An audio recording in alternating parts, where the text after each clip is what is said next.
Осыған жауап беріңізші. Мүмкін сіз айтасыз, мен көрген жоқ, білген жоқ. Бірақ Шерзаттың денесіне сол жерден тығылған пышақ, солай болған біреу айтты ма сізге, или өзіңіз солай жауап бердіңіз бе?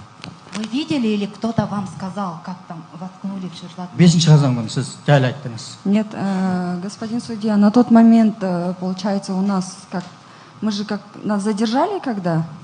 Мы, получается, 2 дня без сна и без всякой даже покушать у нас времени не было.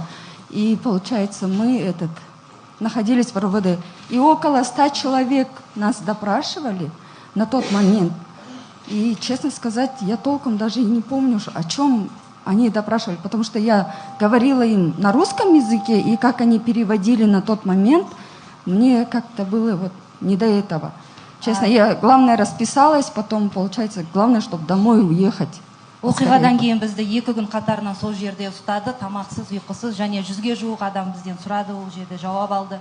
Сондықтан мен жауапты орысша бердім, олар қазақша жазды. Ол жерде мен басты мақсатым қол қойып, тез үйіме қайту болды.